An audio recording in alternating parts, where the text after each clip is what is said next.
Welcome back to our channel and our complete guide to camping at the tip of Australia. In this episode, we will show you the best campsite of Australia's final frontier, packed with secret locations and historic sites. A bit of fun under the sun and behind the scenes of the tip itself. Make sure you watch the video to the end for our top tips of traveling to this remote and amazing place. Hello world, wake me up to another good morning, time to go. Oh, we are all looking for adventure. We are all looking for adventure. We are all looking for adventure. We are all looking for adventure. We are all looking for adventure. Corrugations are bad. Very bad. Oh my god.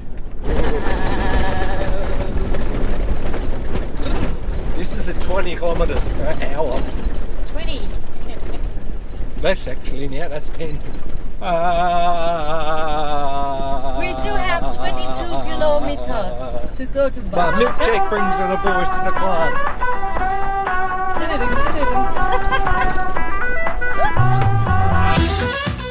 Bamaga is only 40 kilometres south of the tip of Australia and the administrative centre of the Northern Peninsula. It's also home to the largest grocery shop, chemist, the doctors, the post office, mechanics and the local grog shop or pub if you like. With a population of only 1,200 people, over 80% are Torres Strait Islanders and the atmosphere of the town is very relaxed and friendly. The wild horses up here were the first ones to greet us as we got closer to town. These are brumbies and commonly roam free around here, so do drive careful.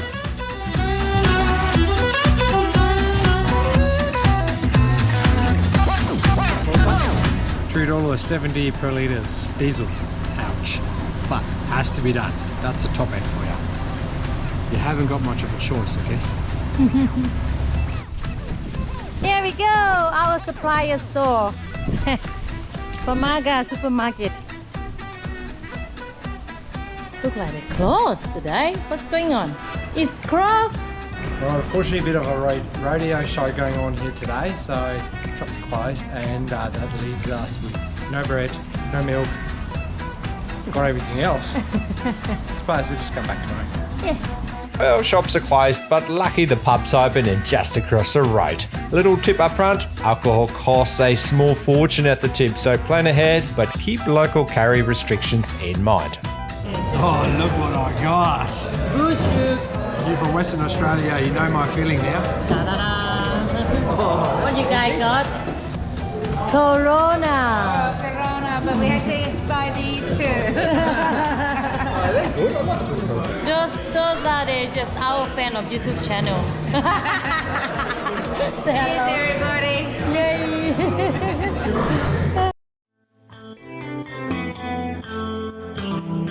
Okay, it's time to head to our first port of call, the Muttee Beach Caravan Park near Seisia. Only 15 minutes drive from Bamaga and located on the western side of the peninsula.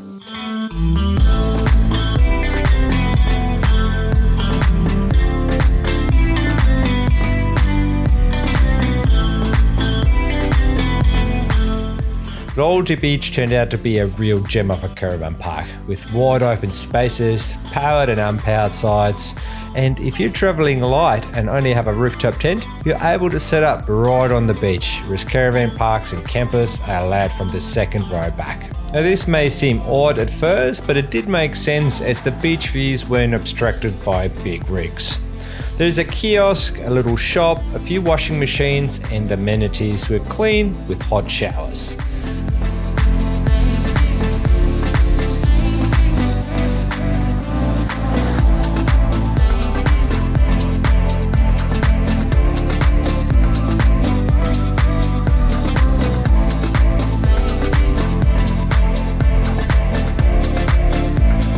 Another cool thing about this caravan park was that you could have a campfire wherever you wanted and just had to go a little bit back in the bush to get some firewood.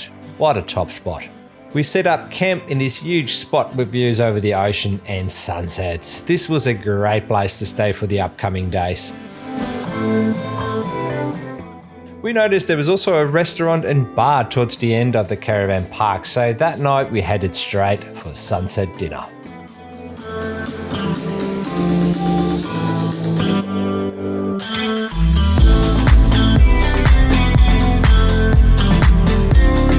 DJ's Beer Garden at Lotus Beach is a welcome oasis in this remote region, fully licensed with great food, views and a nice atmosphere.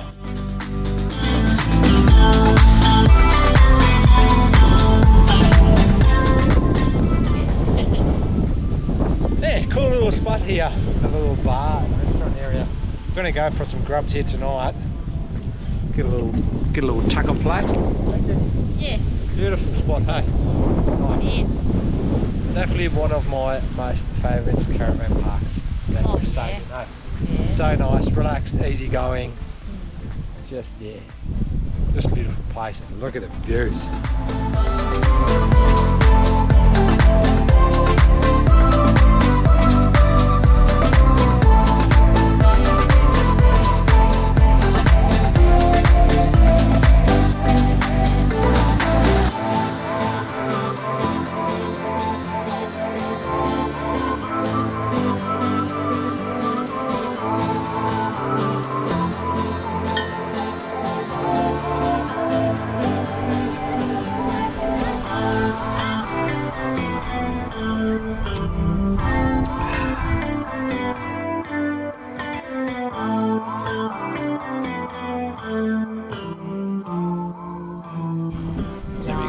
Pork chops. Ta-da. Pork chops on the beach with views. How good is that? Look at the Check view. it out. Yeah, even though you haven't got much of a choice, it doesn't matter. We haven't had pork chops in ages actually, so that's good. Yeah. Yum. Is it? Yeah, it looks good. All right, let's tug into it. Yeah. Take two of trying to go shopping. Yesterday is boss day, the public holiday because they got rodeo shows. And tonight is the big night, so they have a show at night. The shop's still open during the day. All right, let's see what they have inside. What do you got? Here we go. We got a few.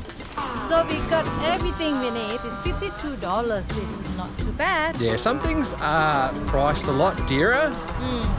Things that you wouldn't think they are, like a bag of potato chips, it's like $8 or $9. Which is crazy because it doesn't weigh much. It must go by volume or something.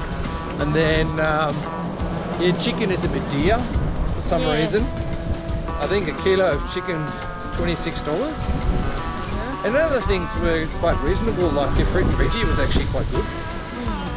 Yeah, only the chips and fizzy drink is quite expensive. Yeah, that sort of stuff was, fizzy drinks were expensive too. That's understandable, you don't want to drink too much of that. I don't know, probably keeps the belly line a bit slimmer. No, it's good, I was surprised. Very nice shop, everyone's super friendly. Yeah. And yeah. They Good got selection. everything in there. Tidy, clean, super nice. I think it was built new. I don't think it's been there for a long time. Okay. The wildlife was still here. Check. They still hang out here. I see the baby one there. Hello, beautiful horses. Got a few in there.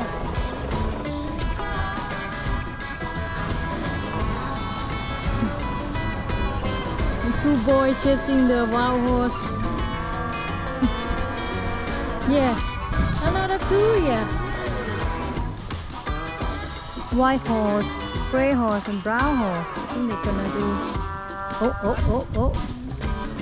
Next up, we're off to Muttee Heads camping area, also located on the western side. The drive in is fairly easy via a gravel road and well marked out.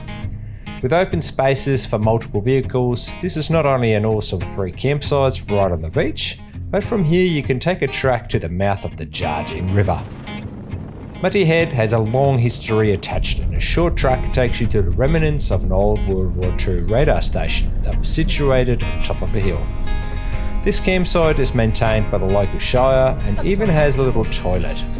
Although the beach is closed off for vehicles, you can launch a tinny from here if the weather and tides are good.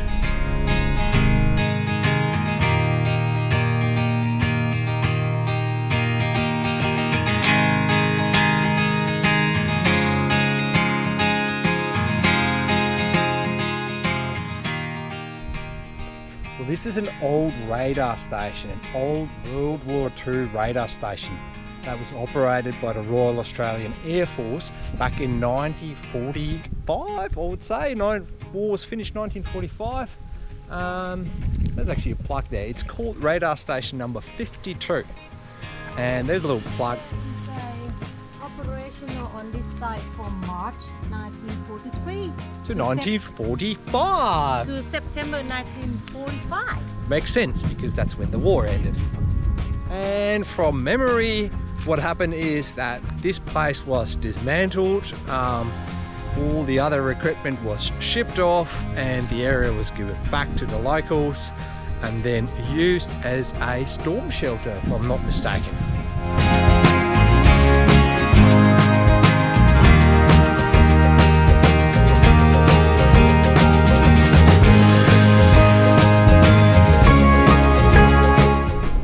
We had a look at another place which we thought was a campsite, but unfortunately it was a private site. You couldn't get access. Funny enough, they had a nice sign outside saying, "Sorry, no camping, guys. This is my camp." And fair enough, I would do the same if this was my country. Bloody hell, I wouldn't give it to everyone to go camping on and trash. Yeah. You can see any free camp you get that has easy access. All the rubbish It's, dump. yeah, and then I mean, who pays for the disposal unless these campsites, I think, are sort of a part arrangement with the council that manages this area, because we paid for it with a ticket, the ferry ticket they takes you over the Jardine. So on the actual ticket you get, it says that it also pays for the maintenance of Muttee Head camping. There you go. But it is a good site, so we'll definitely keep that in the back of our head to go, and tomorrow we're going to suss out 2 other free campsites that are at the northern tip. Alright, well yesterday we ran a bit out of time. We had to actually get back to the campsites to charge up our batteries. It is a cloudy day. It was a cloudy day yesterday, still is today. So we are on an unpowered site and we have to move the solar panel around just to get the charge. That is always a bit of an issue when you're in caravan parks where you don't have a power hookup. Running the generator is sometimes not allowed. We're not sure in this one there. We had it running for a little bit and they said it was okay. Anyway, so we had to go back. We couldn't show you a lot of the other places we wanted to see, so we'll do that today. And this morning we're off to the tip actually, and we are taking a little shortcut. And this shortcut turns out to be quite an adventure. We have to go through some creek crossing. So if you're at Loyalty Beach and you want to go to the tip a more direct way instead of going all the way around Bamaga, take the second left turn as you come out from the Caravan Park.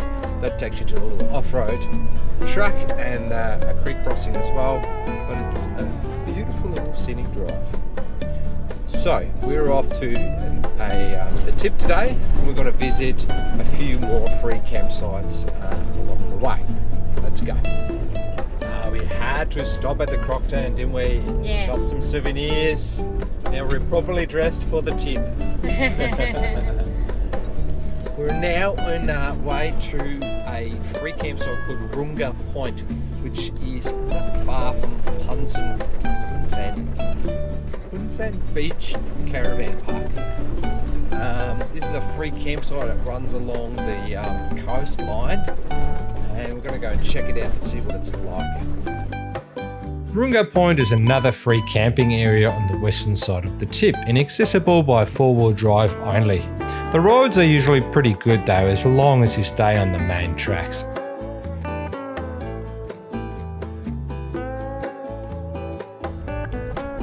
Now behind me here are the camp spots at Roonga Point or Roonga Beach.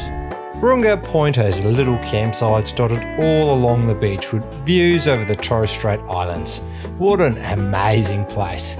We even had phone reception here, which was rare at the best of times.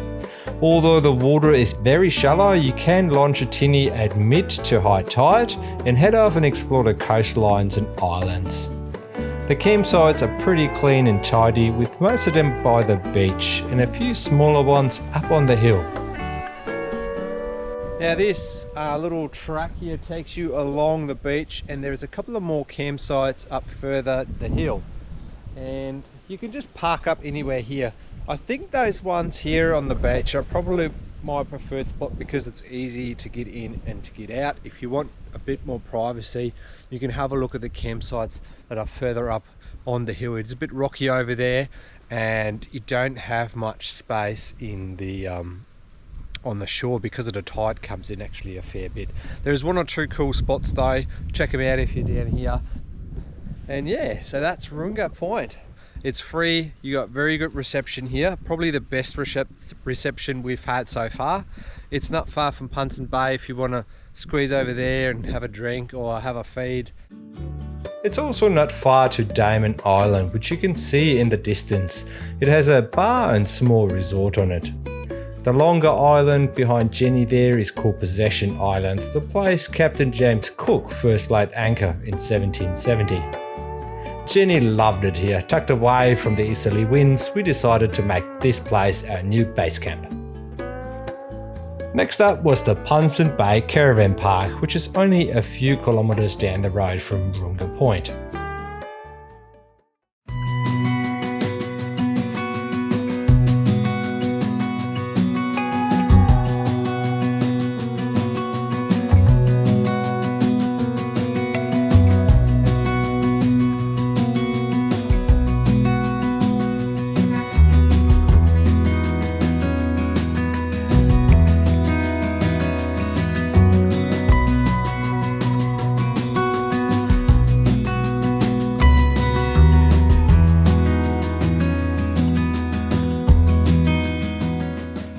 Being Australia's most northern caravan park, Punsand Bay is a bit of an oasis amidst the wild and rough country that surrounds it. With a fully licensed bar and restaurant, it is not only just situated right on the Punsand Beach, but also has a family-friendly swimming pool, which is a nice thing to have given that the swimming in the ocean is a bit risky due to the ever-present danger of crocodiles in the area. Accommodation options range from simple to more luxurious cabins to beachfront camping.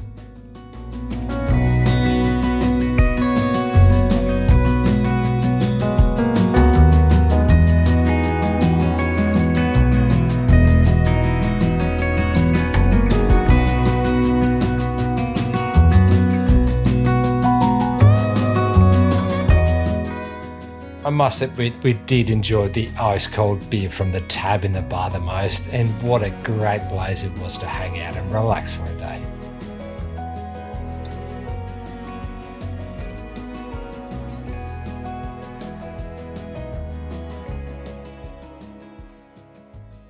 Alright, well that was Punsand Bay, obviously very popular tourist destination up here, overnighter.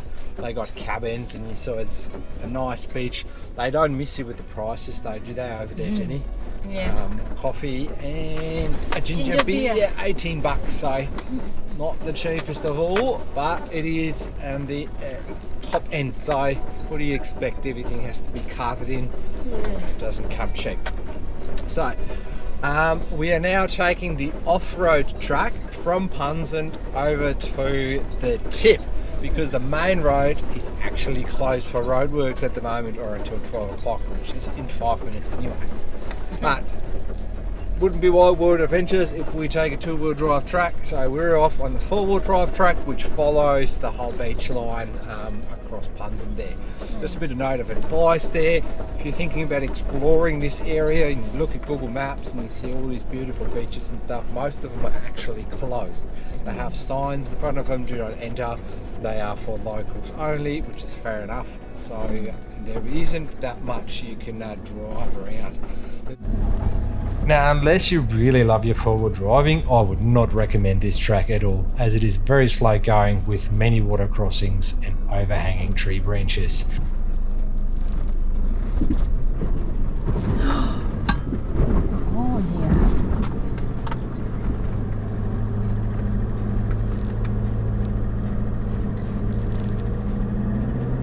Think twice if you want to do this track. It is not for the faint-hearted. It is a rough track, and we had to cut down a few branches just to get the boat under, because all these trees were sort of overhanging the road, and there's a couple of tight turns. Look, it's possible.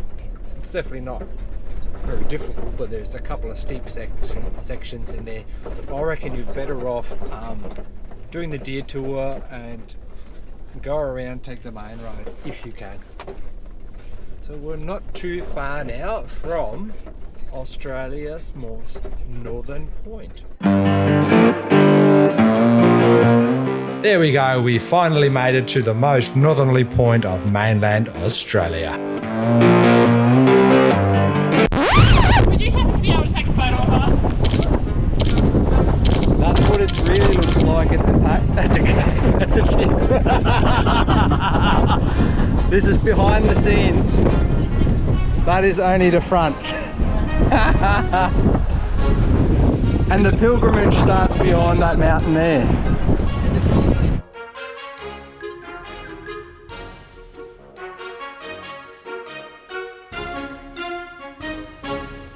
We are heading to look at a campsite at Sommerset. That's right, which is a free campsite on the eastern shores. So it's probably blowing a little bit over there, but Sommerset is a bay, so we'll see how we go there. It looks like an interesting place, and I've read some good reviews about it. So I'm going to go and check it out and show you guys what it's like. A little bumpy road, but it goes through some very beautiful rainforest.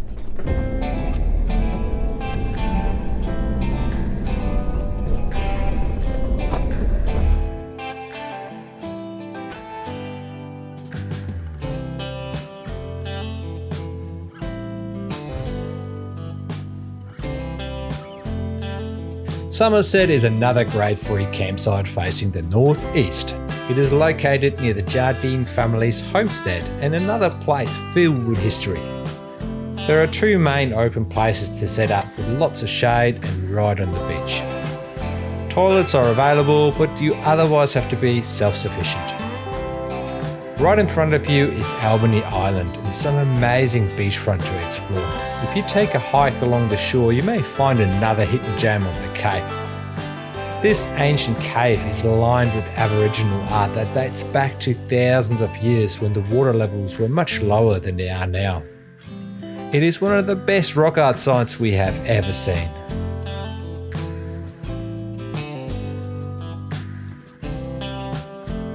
Close to the camp, you'll find a few graves, including the Jardine family graves, as well as the remnants of the old homestead.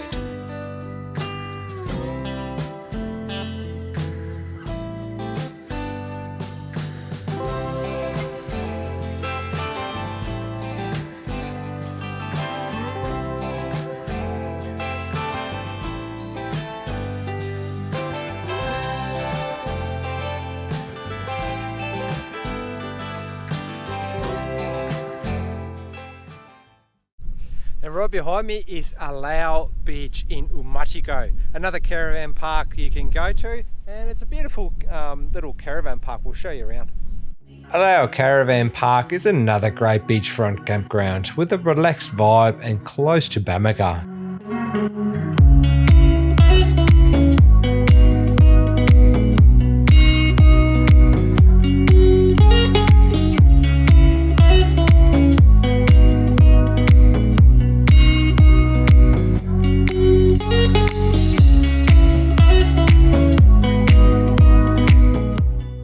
Alau also has a little swimming pool to cool down from the heat of the day.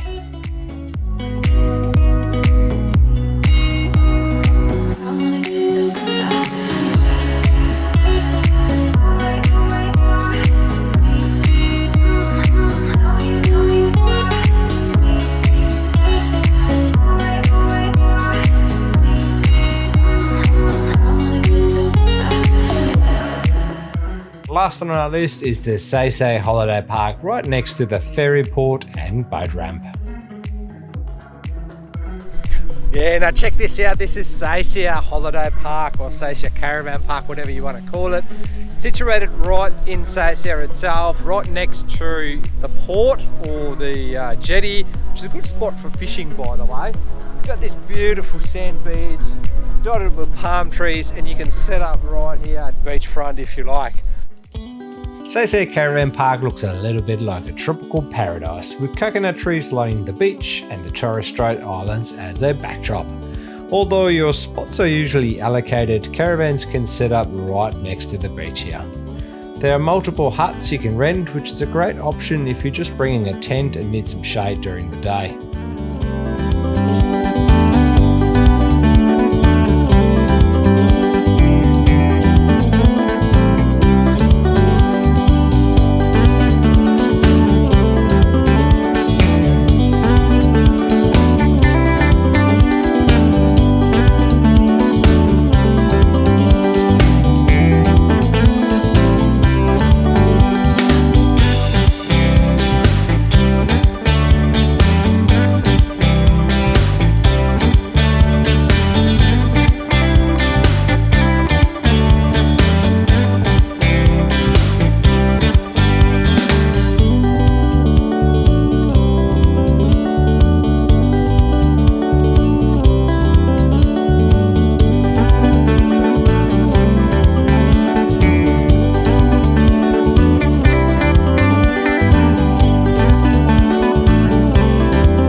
Park offers powered and unpowered sites as well as some basic cabins. The amenities here are super clean and there are plenty of washing machines to get rid of the ever-present red dust. Seisia is also the end of our guide to the best campsites at Cape York, but it's also the starting point for new adventures in the Torres Strait. Matter of fact, the ferry departs here every day and can take you to Thursday Islands or many of the other small islands in the archipelago. Now, last but not least, here are our top tips when it comes to exploring the tip. Plan ahead, check weather conditions and wind when deciding on a campsite. Keep in mind that alcohol restrictions apply and beers are over $100 a carton. Don't leave food or waste bins in the open overnight. The wild horses are known to snoop around at night for a quick meal. Stop at the croc tent and get some local advice together with a map of everything there is to see up at the top end. Last but not least, leave your worries behind and have lots of adventures. The tip is an amazing place if you dare to just explore it. Thanks for watching and I hope I'll see you in the next episode.